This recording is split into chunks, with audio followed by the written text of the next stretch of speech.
할렐루야. 아멘. 오늘도 고르고 복된 날 주의 전에 나오신 사랑하시는 성도님들을 축복합니다. 오늘은 요한계시록 6장 1절에서 2절까지를 본문으로 일곱인 중에 하나를 이란 제목으로 말씀의 은혜를 나누겠습니다. 지난주에 온 천지가 꽃잔치가 벌려졌었는데 비가 내림으로 많은 꽃들이 떨어졌습니다. 그러나 아직도 남아있는 꽃들이 많이 있습니다. 시간이 날 때는 한번 꽃들도 구경하면서 하나님이 주신 아름다운 자연 속에서 또 꽃 속에서 하나님을 만나는 그런 복된 시간도 갖기를 바랍니다. 예수님은 밤모섬에 유배되어 있는 요한에게 나타나셨습니다. 뿐만 아니라 예수님은 요한을 하늘로 부르셨습니다. 그에게 장차 역사의 마지막에 될 일을 미리 보여주시기 위함이었습니다. 요한은 곧 성령님의 감동내어 하늘로 올려졌습니다. 몇 년 전 요한은 하늘에 보좌가 놓여있는 것을 보았습니다. 그 보좌에는 하나님께서 앉아 계셨습니다. 이에 따라 요한은 요한계시록 4장에서 자신이 본 하늘의 광경을 하나님의 앉아 계신 보좌를 중심으로 그 주변을 차례대로 설명해 나갔습니다. 요한은 하나님의 보좌 가까이 네 생물과 24장로들이 있는 것을 보았습니다. 요한은 먼저 네 생물이 하나님을 찬송하는 소리를 들었습니다. 또한 그 뒤를 이어서 요한은 24장로들도 역시 네 생물과 더불어서 함께 하나님을 찬송하는 것을 들었습니다. 곧이어 요한계시록 5장에서 요한은 하나님의 오른손에 두루마리가 있는 것을 보았습니다. 그 두루마리는 안팎으로 썩고 7인으로 봉하여졌습니다. 그런데 하늘 위에도 땅 위에도 땅 아래에도 그 두루마리를 펴거나 보거나 할 자가 없었습니다. 그러므로 요한은 크게 울었습니다. 그때 24종 중에 한 사람이 요한에게 울지 말라고 말하면서 그 두루마리인들을 떼시기에 합당하신 이가 있음을 알려주었습니다. 요한이 보니까 어린 양이신 예수님이 하나님의 오른손에 있는 두루마리를 취하셨습니다. 어린 양이신 예수님이 두루마리를 취하신 것은 인류 역사의 기념비적인 사건입니다. 이로써 새 시대가 열리게 되었습니다. 마지막 때에 관련하여 성경에 기록된 모든 내용들이 이루어지기 되기 때문입니다. 또한 성도들의 모든 기도가 응답을 받게 되었습니다. 자연 24장로들은 검은 고를 타면서 또한 향이 가득한 금 대접을 들고서 새 노래로 어린 양인 예수님을 찬송했습니다. 또한 모든 천사들도 큰 음성으로 어린 양인 예수님을 찬송했습니다. 나아가서 모든 피조물이 다 함께 하나님과 예수님을 찬송했습니다. 여기서 요한이 본 하늘의 광경은 막을 내립니다. 오늘 본문은 예수님이 하나님의 오른손에 있는 두루마리를 취하시고 그 7인 중에 첫째 인을 떼실 때 일어난 일들을 담고 있습니다. 그럼 이제부터 오늘 본문을 세 대지로 나누어서 보다 자세하게 상고해 보겠습니다. 첫째로 어린 양이 7인 중에 하나를 떼셨습니다. 오늘 본문 요한계시록 6장 1절 말씀을 함께 보시겠습니다. 내가 보매 어린 양이 7인 중에 하나를 떼시는데 그때 내가 들으니 내 생물 중에 하나가 우레소리같이 말하되 오라 하기로. 아멘. 내가 보매 어린 양 7인 중에 하나를 떼시는데 어린 양이신 예수님이 하나님 오른손에 있는 두루마리를 취하셨습니다. 그때 하나님은 전혀 거부감이 없이 그 두루마리를 그에게 건넸습니다. 어린 양이신 예수님이 그 일을 떼기에 합당하셨기 때문입니다. 하나님 오른손에 있는 두루마리의 특징은 두 가지였습니다. 첫째는 안팎으로 써져 있었습니다. 밖에는 제목이 간단하게 쓰여 있었고 안에는 자세한 내용이 적혀 있었습니다. 둘째, 7인으로 봉하였습니다. 따라서 두루마리를 온전히 펴려면 7인을 차례대로 떼야만 했습니다. 드디어 어린 양이신 예수님이 7인 중에 하나를 떼셨습니다. 7인 중에 하나는 7인 중에 첫째인을 뜻하는 히브리적인 표현입니다. 예수님이 7인 중에서 처음으로 하나를 떼셨으니까 이것은 예수님이 7인 중에 첫째인을 떼신 것입니다. 성경에서 7은 우리가 잘 아는 대로 안전수입니다. 그러므로 예수님이 7인을 모두 떼시고 이어서 7천사가 7나팔을 모두 불고 또한 마지막으로 7천사가 7대접을 모두 쏟으면 하나님의 오른손에 있는 두루마리에 기록된 모든 심판과 모든 재앙이 끝이 납니다. 그와 함께 죄로 인해 저주 아래 있는 처음 하늘과 처음 땅은 완전히 사라집니다. 그 대신 속량함을 받은 자들을 위해 예비된 새하늘과 새 땅이 임하게 되는 것입니다. 요한은 이 모든 것을 미리 보았습니다. 이에 요한은 그가 본 순서를 따라서 요한계시록을 기록했습니다. 이어서 1절 후반부 말씀입니다. 그때 내가 들으니 내 생물 중에 하나가 우레소리같이 말하되 오라 하기로. 어린 양이 첫째인을 떼실 때 요한에게 우레소리 같은 큰 음성이 들렸습니다. 이에 요한은 잠시 그의 관심을 그에게 들려오는 소리로 옮겼습니다. 그때 우레소리 같이 말하는 이는 네 생물 중에 하나였습니다. 앞서 말씀드린 대로 7인 중에 하나는 첫째인을 뜻하는 히브리적인 표현입니다. 여기서도 네 생물 중에 하나는 역시 네 생물 중에 첫째 생물을 가리키는 히브리적인 표현입니다. 요한계시록 4장 10절 말씀을 보면 첫째 생물은 사자와 같았습니다. 그러므로 그 음성이 우레소리처럼 클 수밖에 없었습니다. 그러나 여기서 우레소리의 강조점은 크기에 있지 않습니다. 우레소리는 곧인말 하나님의 심판과 하나님의 진노를 상징하는 것이었습니다. 네 생물 중에 하나가 우레소리와 같이 말했습니다. 오라! 그러니까 첫째 생물은 무엇인가를 부르고 있었던 것입니다.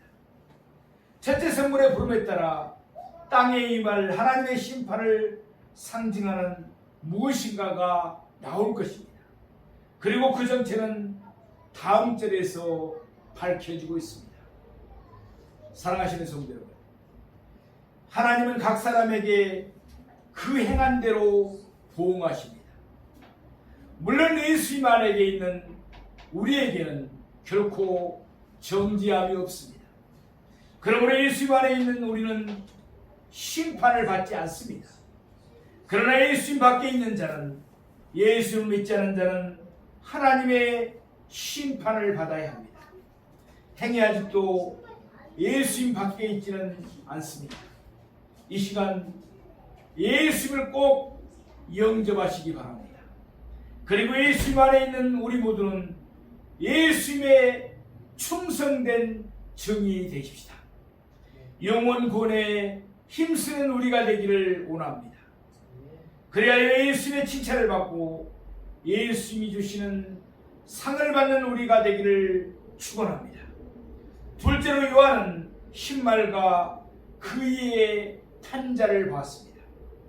우리 요한계시록 본문 6장 2절 말씀을 함께 보시겠습니다. 이에 내가 보니 흰 말이 있는데 그 탄 자가 하를 가졌고 멸류관을 받고 나아가서 이기고 또 이기려고 하더라. 아멘.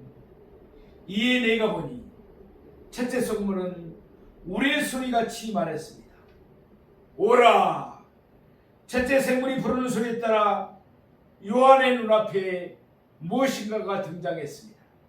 이에 요한은 그의 시선을 그것에 집중했습니다. 흰 말이 있는데 그 탄자가, 요한의 흰 말과 그 위에 탄자가 나오는 것을 보았습니다. 물론 이것은 상징적인 표현입니다. 실제로 하늘에서 말들이 사육되고 있지는 않았을 것이기 때문입니다. 그러면 여기서 흰 말과 그 탄자가 상징하는 바는 무엇이겠습니까? 어떤 사람들은 이때 예수님이 흰 말을 타고 나오시는 것이라고 말씀합니다. 그러나 예수님이 인을 떼시고 또한 첫째 생물이 부르는 대로 예수님이 흰 말을 타고 나오는 것은 논리적으로 맞지가 않습니다. 그러므로 오늘 본문에서 흰 말을 타고 오는 자는 예수님을 가리킨다고 볼 수가 없습니다. 어린 양이신 예수님이 각각의 인을 뗄 때마다 각기 다른 색깔의 말과 그 탄자가 나옵니다. 그러면서 그때마다 하나님의 심판이 각기 다른 양상으로 나타납니다. 먼저 예수님이 첫째 인을 떼시면 첫째 생물의 애침에 흰말과 그 탄자가 나타납니다. 이어서 요한계시록 6장 3절에서 4절 말씀을 보면 어린 양이신 예수님이 둘째 인을 떼십니다. 그러자 둘째 생물이 외치는 소리를 듣고 붉은 말과 그 탄자가 나옵니다. 그러면서 그때 하나님의 심판은 큰 칼로 서로 죽이는 것, 곧 난리 또는 전쟁의 양상으로 나타납니다. 계속해서 요한계시록 6장 5절에서 6절 말씀을 보면 어린 양이신 예수님이 셋째 인을 떼십니다. 그와 동시에 셋째 생물에 오라 하는 내침을 듣고 검은 말이 나오며 그 탄자가 손에 저울을 가진 모습으로 등장합니다. 그때 하나님의 심판은 기근의 양상으로 나타납니다.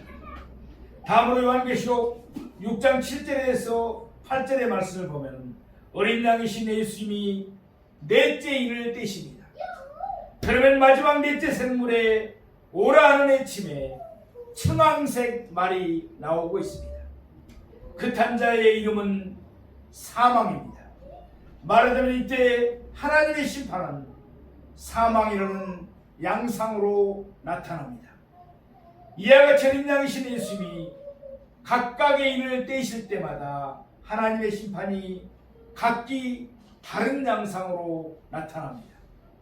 마찬가지로 어린 양이신 예수님이 다섯째 인과 여섯째 인과 일곱째 인을 떼실 때에도 하나님의 심판이 각기 다른 양상으로 나타납니다.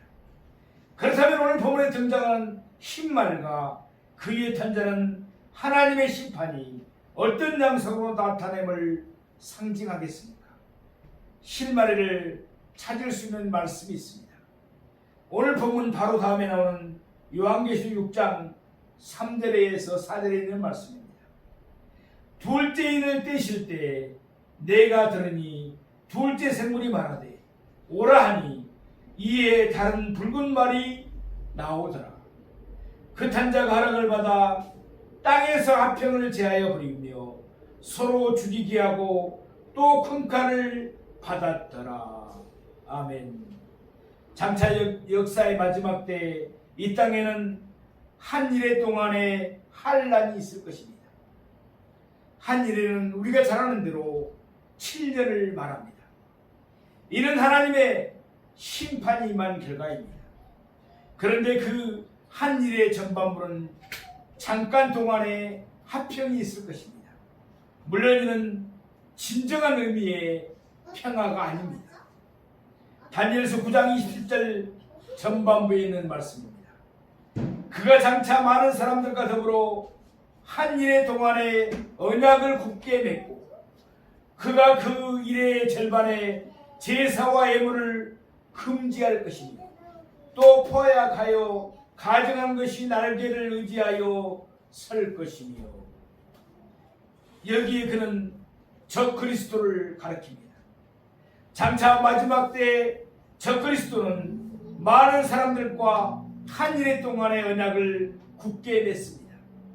그 결과 잠깐 동안의 평화는 지속되는 것 같습니다. 그동안 예루살렘 성전도 재건이 됩니다. 그러면 유대인들은 그곳에서 하나님께 제사와 예물도 드릴 것입니다. 그러나 그 일의 절반이 지나고 나면 적그리스도는 언약을 파괴합니다. 그리고는 유대인들이 하나님께 드리는 제사와 예물을 금지합니다. 그 대신 적그리스도는 마치 자기가 하나님인 것처럼 행사를 하면서 모든 사람들의 숭배를 받으려고 합니다. 데살로니가후서 2장 4절에 있는 말씀입니다. 그는 대적하는 자, 신이라 불리는 모든 것과 숭배함을 받는 것에 대항하여 그의 자기를 높이고 하나님의 성전에 앉아 자기를 하나님이라고 내세우느니라. 적그리스도는 자신을 하나님으로 숭배하지 않는 자들을 몹시 박해할 것입니다. 아무튼 오늘 본문에 등장하는 흰말과 그의 탄자가 상징하는 바는 적그리스도와 또한 그를 따르는 수많은 거짓 그리스도들과 거짓 선지자들이 미혹하는 동안 잠깐 동안의 화평입니다. 장차 많은 사람들은 흰말을 탄 자가 내세우는 거짓 평화에 미혹을 받습니다. 마태복음 24장 3절에 있는 말씀입니다. 예수께서 감람산 위에 앉으셨을 때 제자들이 조용히 와서 이르되 우리에게 이으소서 어느 때 이런 일이 있겠사오며 또 주의 임하심과 세상 끝에는 무슨 징조가 있사오리까. 세상 끝에 있을 여러 가지 징조 중에 하나가 무엇입니까?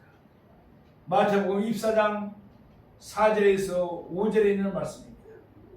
예수께서 대답하여 이르시되 너희가 사람의 미혹을 받지 않도록 주의하라. 많은 사람이 내 이름으로 와서 이르되 나는 그리스도라 하여 많은 사람을 미혹하리라. 이와 같이 세상 끝의 첫 징조는 많은 사람들이 미혹을 받는 것입니다. 이어서 마태복음 24장 6절에서부터 7절에는 예수님은 이와 같이 말씀하셨습니다. 난리와 난리 소문을 듣겠으나 너희는 삼가 두려워하지 말라. 이런 일이 있어야 돼 아직 끝은 아니니라. 민족이 민족을 나라가 나라를 대적하여 일어나겠고 곳곳에 기근과 지진이 있으리라. 마지막 때의 징조는 미혹한 자들의 화평 곧 거짓 평화로 시작합니다. 이어서 난리 곧 전쟁이 있습니다. 그 후에 기근이 있습니다. 그 다음에 지진이 있습니다.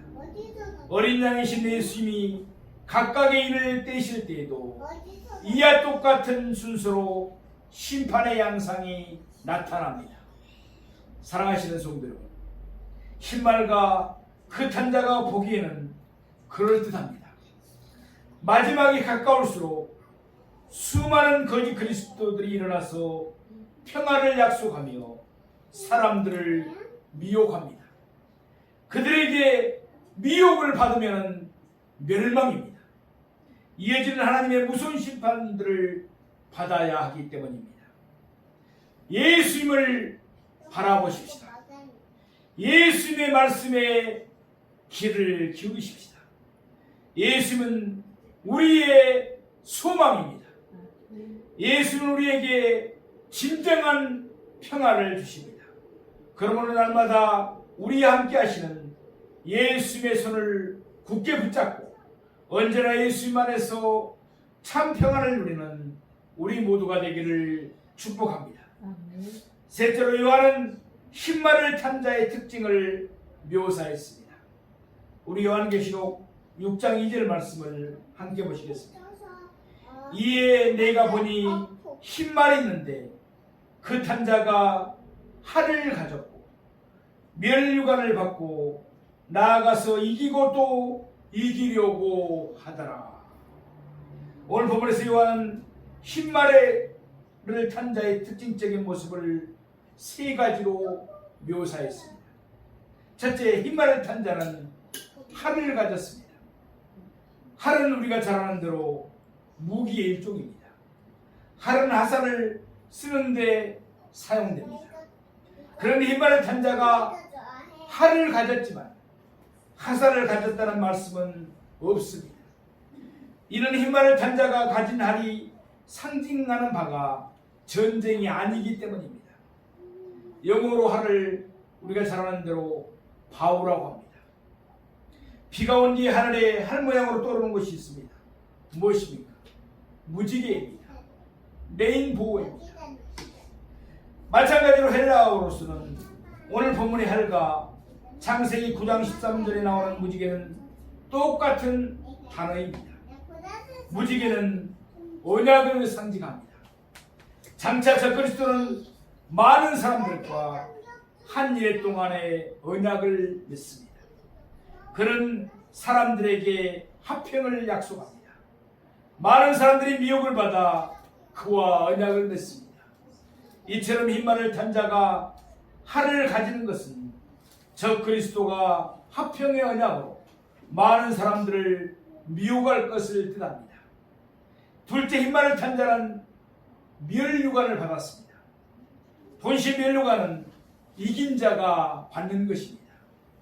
그런데 흰말을 탄 자는 이기기도 전에 멸류관을 미리 받았습니다. 예수님이 둘째를 떼셨을 때입니다. 요한계시록 6장 4절 말씀입니다. 이에 다른 붉은 말이 나오더라. 그 탄 자가 허락을 받아 땅의 사평을 제하여 버리며 서로 죽이게 하고 또 큰 칼을 받았더라. 붉은 말을 탄 자가 허락을 받았습니다. 흰 말을 탄 자는 멸류관을 받았습니다. 붉은 말을 탄 자는 허락을 받았습니다. 이는 심판의 주체가 하나님이심을 보여주는 것입니다. 말하자면 흰 말을 탄 자나 붉은 말을 탄 자는 하나님이 내리시는 심판과 진노의 도구로 사용되었을 뿐입니다. 데살로니가후서 2장 11절에서 12절에 있는 말씀입니다. 이러므로 하나님이 미혹의 역사를 그들에게 보내사 거짓 것을 믿게 하심은 진리를 믿지 않고 불의를 좋아하는 모든 자들로 하여금 심판을 받게 하려 하심이라. 하나님은 흰말을 탄 자에게 멸류관을 주사 심판받을 자들에게 미혹의 역사를 보내신 것입니다.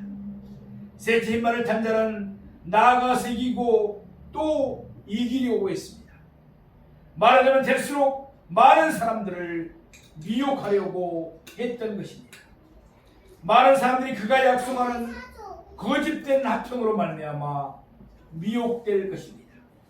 또한 그가 보이는 큰 표적과 기사 때문에 미혹을 받을 것입니다. 마태복음 24장 24절 말씀입니다.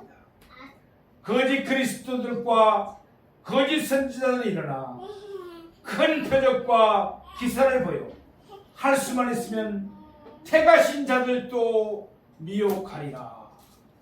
이처럼 흰말을 탄 자는 거짓 그리스도들과 거짓 선지자를 이용하여 큰 표적과 기사를 보이면서 무사람들을 미혹할 것입니다. 고린도서 11장 14절 말씀과 같이 사탄은 자기를 강명의 천사로 가장합니다. 마찬가지로 신발을 탄 자도 하늘을 가졌습니다. 겉으로는 평화의 언약을 내세웁니다. 멸관을 받았습니다. 큰 표적과 기사를 보입니다.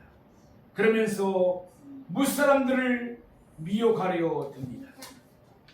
사랑하시는 성도 여러분, 오늘 우리는 어린 양이신 예수님이 두루마리의 첫째인을 떼실 때의 광경을 상고해 봤습니다. 우리는 그날과 그때를 알지 못합니다. 그러나 그날과 그때는 언젠가 도둑같이 이룰 것입니다. 그럼 우리는 늘 깨어 있어야 합니다. 사람들이 많은 것을 두려워합니다. 예컨대 질병도 두려워합니다. 실패도, 남에게서 버림을 받는 것도, 애로움, 그리고 어두움, 죽음 등등입니다. 그러나 우리가 참으로 두려워해야 할 것은 따로 있습니다. 히브리서 10장 31절 말씀처럼 살아계신 하나님의 손에 빠져 들어가는 것을 두려워해야 합니다. 요한계시록 6장 16절에 있는 말씀입니다. 산들과 바위에게 말하되 우리 위에 떨어져 보좌에 앉으신 이의 얼굴에서 그 어린 양의 진노에서 우리를 가리라. 이는 하나님의 심판을 받는 자들이 고통 속에서 절규하는 예침입니다. 하나님의 심판은 이토록 무서운 것입니다. 그러므로 누가복음 12장 5절에서 예수님은 이와 같이 말씀하셨습니다. 우리가 잘 아는 말씀입니다. 마땅히 두려워할 자를 내가 너희에게 보이리니 곧 죽인 후에 또한 지옥에 던져넣는 권세 있는 그를 두려워하라. 내가 참으로 너희에게 이르노니 그를 두려워하라. 아직도 예수님을 믿지 않은 분이 계십니까? 이 시간 바로 예수님을 영접하시기 바랍니다. 아직은 우리 주변에 믿지 않은 분들이 많이 있습니다. 그들에게 복음을 전하는 우리가 되기를 바랍니다. 이번 한 주간도 영혼을 구원하는 일에 힘써 애쓰는 우리 모두가 되기를 바랍니다.